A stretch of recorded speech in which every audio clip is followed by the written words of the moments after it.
လေးတစ်ယောက်ရဲ့ဘာသာစကားအတွက်ပတ်ဝန်းကျင်ကဘလို့အရေးပါလဲဆိုတာကြည့်ကြရအောင် ဆိုတော့ကလေးတယောက်ရဲ့ဘာသာစကားဖွံ့ဖြိုးမှုမှာပတ်ဝန်းကျင်ကတကယ်ပဲအရေးပါရဲ့လား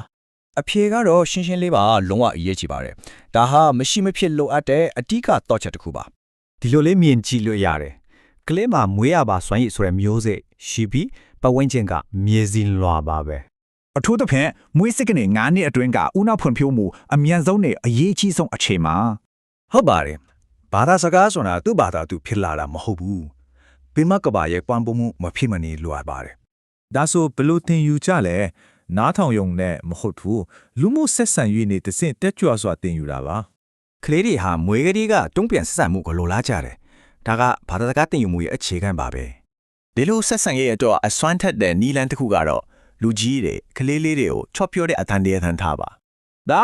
ကလေးတွေရဲ့အာယုံကိုဖန်ဆားပြီးစကားရဲ့အတန်နဲ့ဖွဲ့စည်းပုံကိုသိစေရဲ့ဘာသာစကားမိမုံထိုးပြမှုတစ်ခုပါ ဆက်ဆံရေးရဲ့အရေးအသွေးတင်မှာကပါဟုကြားရတဲ့စကားလုံးအရေးအတွက်ကလည်းအများကြီးကွာခြားသွားစေနိုင်တယ် နမဲကြီးလေးလာမှုတစ်ခုအရာပဝင်းကျင်မတူတဲ့ကလေးတွေကြားတဲ့စကလုံးအရေးအတွက်ဟာတန်းချီပြီးကွာဟားနိုင်ပါတယ် ဒါပေမဲ့အရေးအတွက်တဲ့တော့ပူရေးချိပါကပြောဆိုတဲ့စကားလုံးတွေရဲ့အရေးအသွေးပါပဲပထမတစ်ချက်ကဝဟာရကျွဲဝမှုပါကြီးတဲ့အစားအေယာမလို့သုံးတာမျိုးကအတွေ့အခေါ်ကိုပိုကျပြတ်ဆွေတယ် ဒုတိယတော့ဝါကြဖွဲ့စည်းပုံပါဘာဖြစ်လို့လဲဆိုပြီးအကြောင်းပြချက်နဲ့ပေါ်ပြတာမျိုးပေါ့ နောက်ပြီးပိစုပန်အကြောင်းပဲမဟုတ်ပဲအတိတ်နဲ့အနာဂတ်အကြောင်း plot ဆိုခြင်းကစိတ်ကူးညံကိုညှင့်တင်ပေးတယ် ရုပ်ပိုင်းဆိုင်ရာပတ်ဝန်းကျင်ကလည်းအရေးကြီးပါတယ်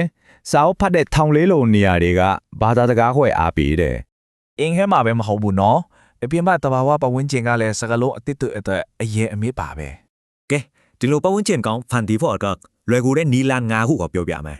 ဒါကိုပဲပြန်အတချွရရင်တဘာဝတရားကမျိုးစေ့ကိုပေးပြီးပတ်ဝန်းကျင်ကကြီးထွားဖို့လိုအပ်တာတွေပေးပါတယ် ဒါဆိုရင်ဒီနေ့ကိုပတ်ဝန်းကျင်ကဘာသာစကားမေးစီလွာကိုပိုကောင်းအောင်ဘယ်လိုပြောင်းလဲသေးသေးလေးတွေလုပ်ကြည့်မလဲ